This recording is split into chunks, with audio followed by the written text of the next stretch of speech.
Hey guys, it's your girl ZO-ESHAAA and welcome back to my YouTube channel. Okay, so I'm gonna be doing the review for 90 Day Fiance Happily Ever After Season 3 episode. I think we are on 8. Oh my god. You guys, the fight finally happened. The fight finally happened. The fight finally happened. I'm so fucking excited. Yo, I'm super excited. Like that's what I've been waiting for all season long. Like that's what I have been waiting for. Now I just cannot wait to see the aftermath. But without jumping into anything, let's get on right into the interview, shall we?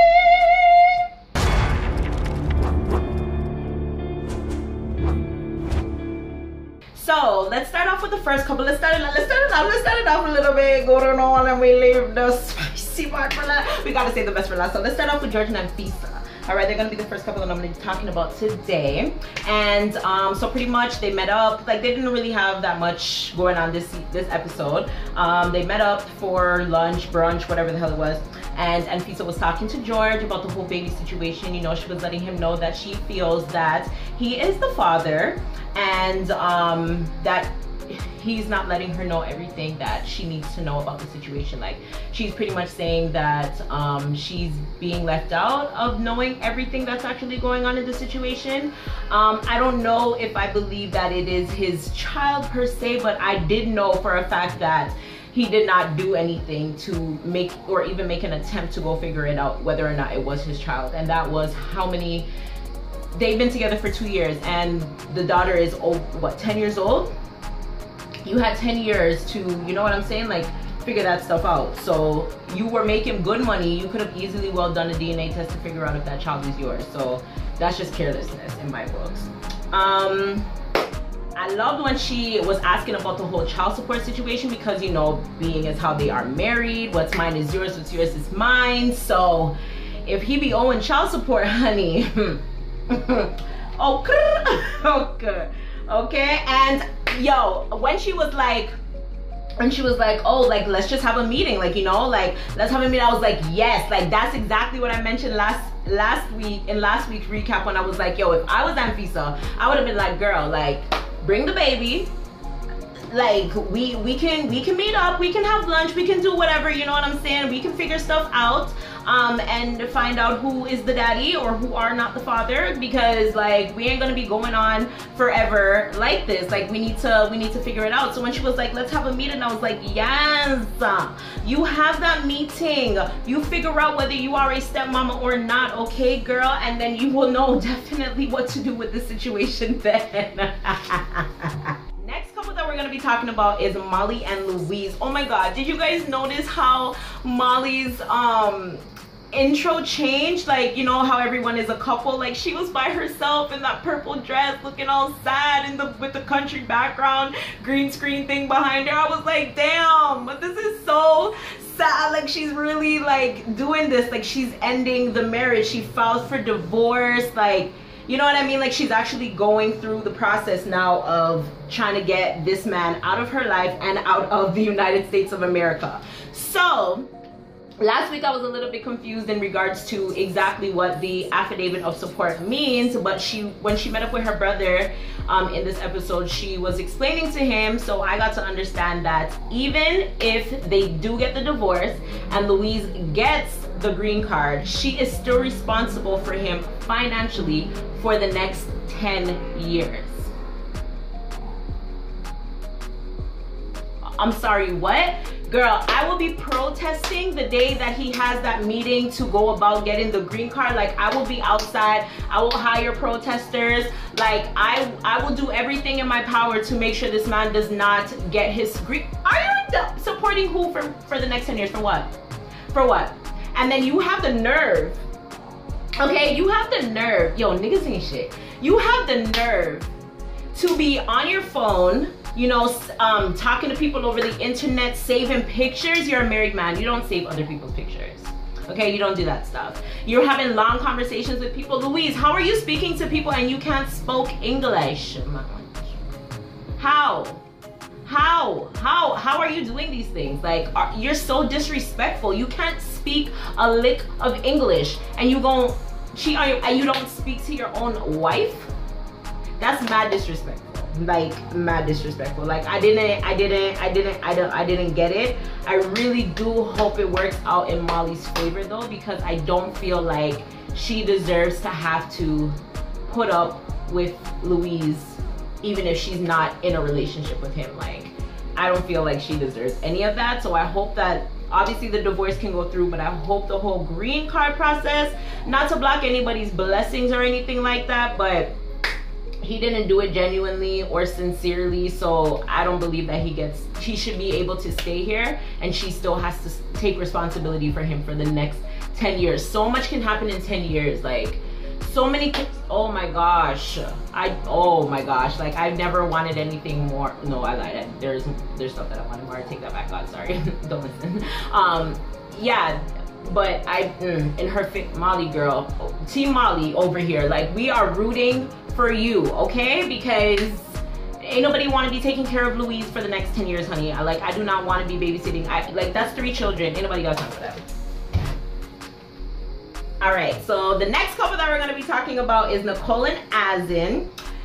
All right, so they went to go meet Azin's family. Well, not they, but Rob Lee went to go and meet Azin's family, and I just thought, like, at that point I was just like, okay, maybe this could actually work. But I feel like the family is more so, like, I am more so in support of getting along with each other rather than like Azin and Nicole. Like Azin, we all know how I feel about them. I think everybody feels the same way about Azin and Nicole, but I don't know if it's just how it's being edited to portray like some genuinity there, if that's even a word. But some days I'm like, nah, he's not feeling her, and then some days I be like, no, he could actually really genuinely like her. Like it's so hard sometimes to decipher like what exactly he's feeling, or you know what I mean, because of how he's showing things or portraying them. So it's super hard sometimes. But you can tell like the families, his family actually, I should say, like really openly and warmly cares about Nicole, her people, and everything like associated with her. And again, I don't know if that's just like a front so that everything gets to go through for Azin, or if they just genuinely, but they really do like look like they're genuinely nice people. So I'm happy about that. Like, you know, Robert got to ask her questions in regards to whether or not her daughter or her granddaughter will be taken care of, which, I mean, as a mother, you're not only is your child getting married, but she's going to be living in technically a foreign country. She doesn't really know their language. She doesn't really know anything about the culture. So she just wants to make sure that they're going to be taken care of, right? Now, they go to get their marriage license, certificate, whatever, license, to go and get married now. And this girl does not have all the proper documentation. 10 days out from their wedding, and now they gotta go and postpone it because they don't have the document. I was like, girl, like God has been speaking to you this entire relationship. Like for the last 2 years, God has continuously been speaking to you, but ever since you decided to actually move to Morocco, or like really go through and get married with this man, actually, but prior to moving to Morocco, ever since she was like getting ready to go and actually like get married to him, it was like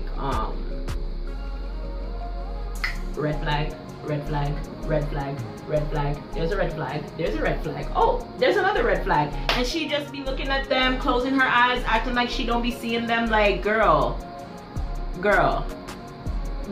pay attention, okay? Like, you don't have the document. You have to go all the way back to America to go and get the document. That means you're going into your savings to go back and get the document, right? That's a hefty plane ticket. And then to come back and then can plan a wedding again. Her family is already supposed to be coming down. One bag of foolishness. Like, it's a hot ass mess. I would have just been like, at that point, I would have been like, okay, bye. Like, I'm not, like, this is too much. Like, after the whole, like, denial process, I would have just been like, okay, like, we can be common law, like, LDR style. Like, you know what I'm saying? Like, and it's not even like it's like, no offense, but it's not even like it's like you never really hear anybody say, oh my gosh, I'm going to Morocco. You know, it's not like a Caribbean place or something where somebody would be like, okay, like I'll definitely come and stay here with you or something. Like, it's so far, it's so like different, like, you know what I'm saying? So I would have been like, okay, I'm staying. Okay, sorry you weren't able to come. Maybe when I get rich we can try again. If it works out, great. If not, like, I don't know what we're gonna do. But yeah, like, no, I'm not doing it. I feel like now that they're getting closer to the wedding, like their story isn't really that spicy. But we shall see, because the wedding is gonna happen, because it's Nicole that we're speaking about. So she's gonna do everything in her power to go and get the police report and get married to Adam.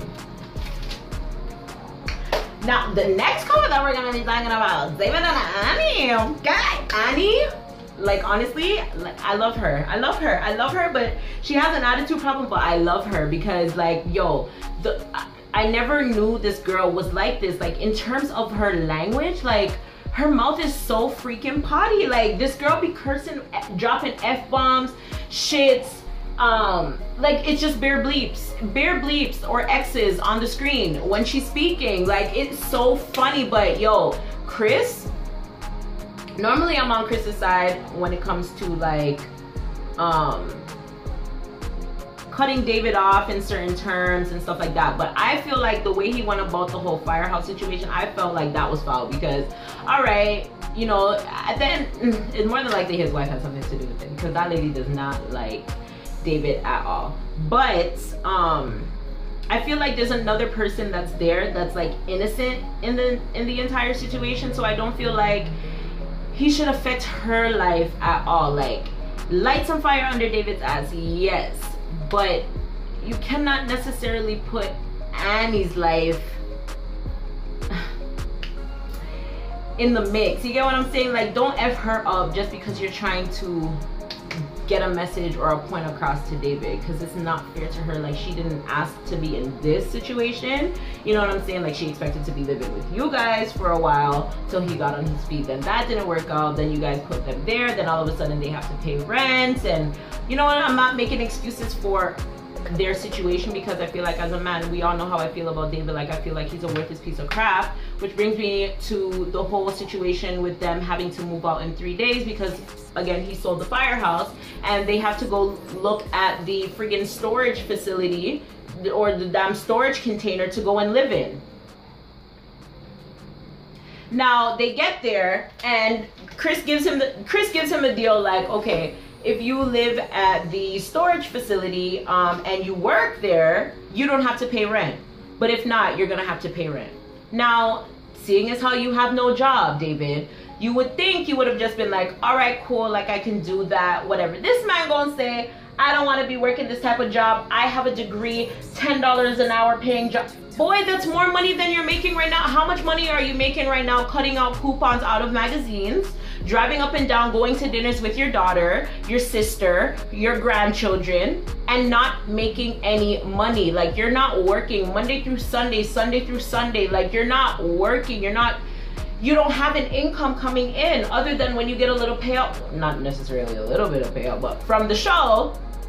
You get what I'm saying? Like, what money are you really making? And I feel like if it wasn't for the show, he would have definitely picked up something by now. But because of the show, and he knows he's gonna get a little change, I keep saying little, but I don't really know how much it is. They keep getting the change from the show. I feel like that's what's making him, like, not really need to work, or knowing that there's always going to be somebody that he can go to get money from to make it to the next point where he needs to make it to, until he needs to either beg again or do something in order to get money. You get what I'm saying? But I was just like, damn, like, Annie, 6 months? Girl, like, a lot has happened. Like, you have not seen anything great about America at this point, you know? So, like, what are you trying to do? And the fact that when she brought up going back to Thailand, like, with or without David, I was like, I hope she stands her ground and really does go back, because this is not worth it. Like, you leaving Thailand, how much hours to live in a storage facility? that not make it goodie. Like, your apartment don't have a stove? She was like, there's no cooking thing. I don't like American food. How am I supposed to cook? Like, I'm not staying here. I would not stay there either, goodie. And he felt so bad when she was like, if this was 6 months ago and I knew you were gonna be living here, like, I would not have married you. You know, like, but at least she's honest and she knows, like, this is not, yo, I get it. Things happen in marriage, but yo, you don't take a person from a whole other country without a plan, without some sort of substance, or nothing to come home to. Like, no, that's a whole person's life. That's a whole life. Like, you don't mess with people like that. You get what I'm saying? So, yeah, it's a mess. I don't know what they're gonna be doing, because they only have 3 days, and David ain't got no money, and he ain't got a green card, so she can't work. So they need to figure it out. Yeah, they need to figure it out, and he just needs to book a ticket and go back to Thailand. Plain and simple. Okay, the next couple we're gonna be talking about is Paola and Russ. Oh my gosh. Okay, nothing really happened other than her grandmother passed away, unfortunately, and she wasn't able to go back home and be with them because she just came back. And yeah, it was just a sad little segment for her. Not really much to comment on, but my condolences. I don't have any grandparents anymore. I lost both of, I never met one of my grandparents. I never met one of my grandfathers. My mom's dad, he died way before a lot of us were born.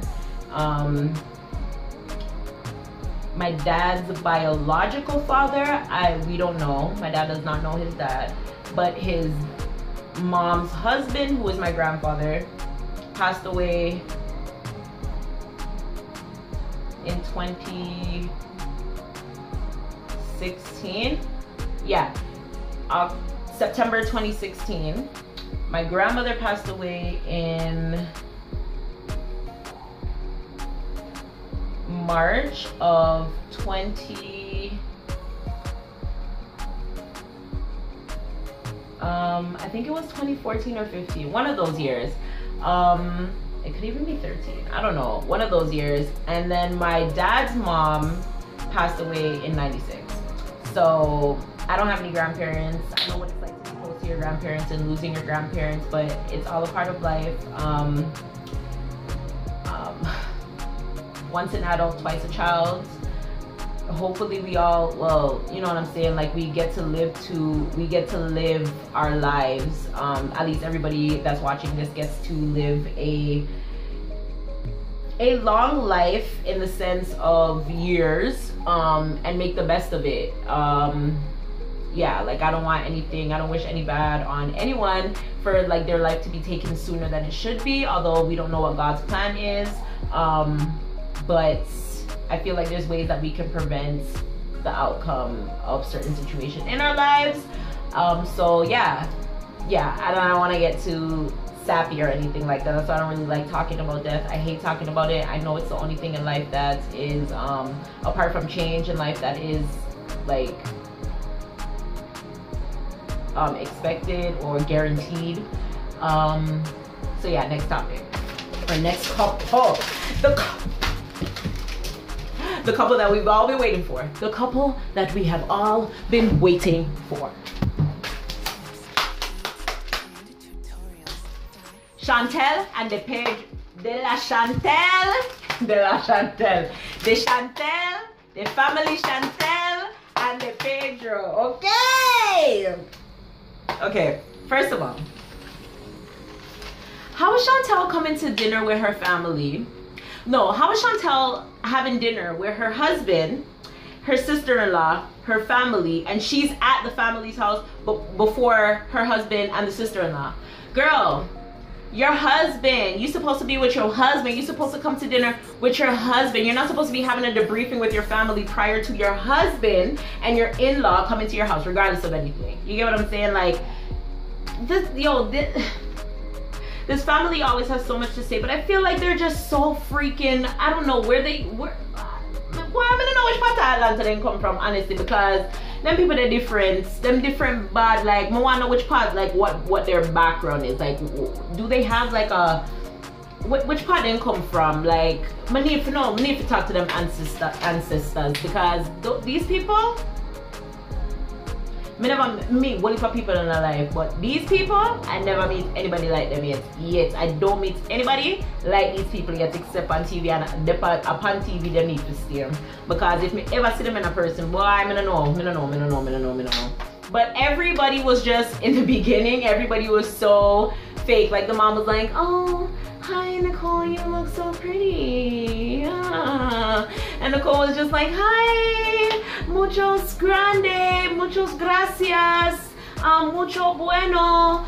Pedro was like, Pedro's like the only one who's like, always like, bitch, y'all fake. Y'all fake, I ain't faking it. Y'all don't like me, I don't like y'all either, okay? Like, let's be honest. And yeah, so, okay. So they come, they sit down, the mom makes dinner, you know what I'm saying? They're talking about chicken feet. But whatever, wasn't on the menu. She probably wouldn't know how to make it properly anyways.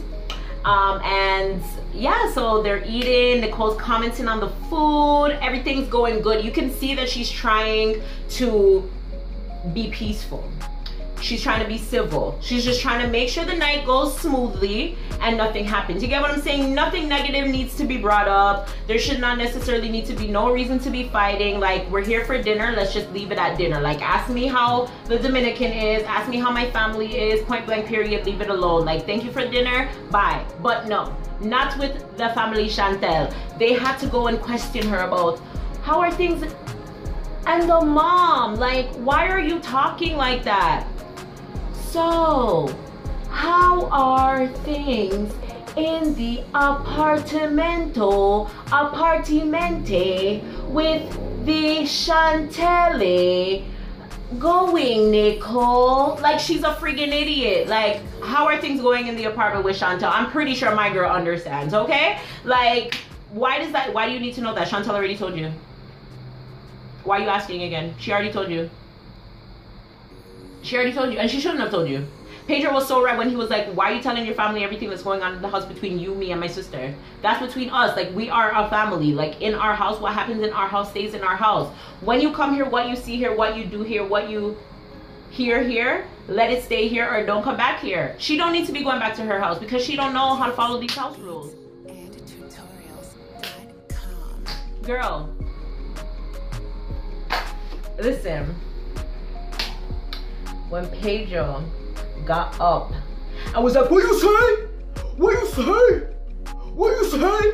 I was like, oh shit, River's about to get it. I was like, oh shit, River's about to get it. River just has it out for Pedro and just wanted to put hands on Pedro, because I know Pedro wasn't like in his mom's face, pointing his finger in his mom's face for him to get up and be like, yo, don't point at my mom like that, yo. Don't point at my mom. I don't want to see any more Waters on this show next season. Like, I'm done. I'm done with the Waters, okay?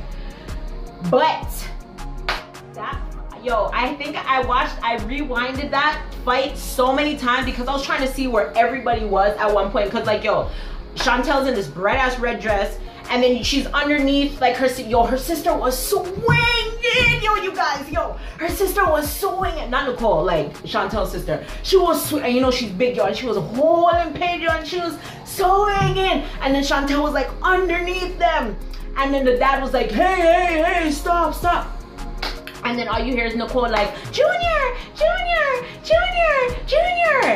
bomba. When Pedro kicked the glass, I remember my ankle. When I hurt my ankle and I hit it against the glass, I was like, damn, son, that shit must hurt. Like, that shit hurt. That's what it hurt.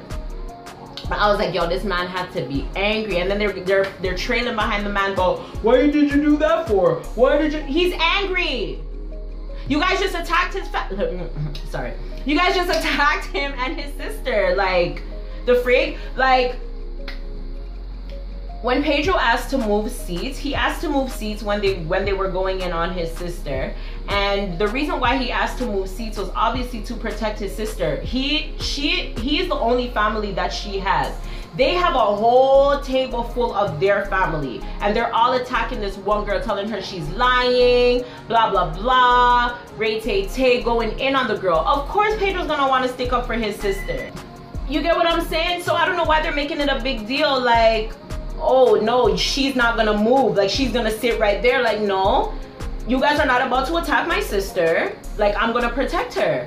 And then that's when he decided to point the finger, and then the fight wants to start. I was like, listen, hurry up and come next week, because I want to see the rest of the fight, and I want to see that, well, not necessarily the rest of the fight, but we don't know what necessarily happened, because they just left outside the door. Who knows, that water could have ran the ravine and went and found Pedro and continued the argument or the fight or whatever the case may be. And then Chantel with her dramatic cry, like,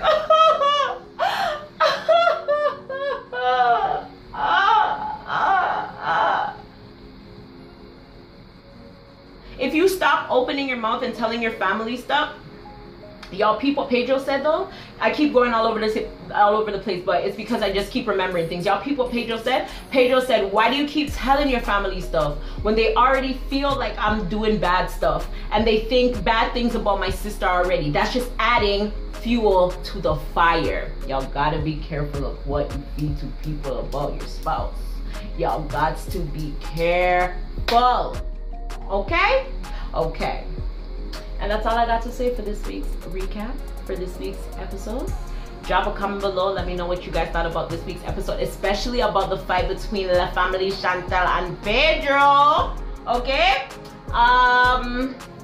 Yeah, like the video if you liked it. Again, leave a comment down below. Subscribe if you're new and you haven't, or if you're returning and you still have yet to. And if you are already subscribed, make sure that you hit the notification bell so you don't miss another upload from me. And I will see you guys next week in my next recap video. Bye.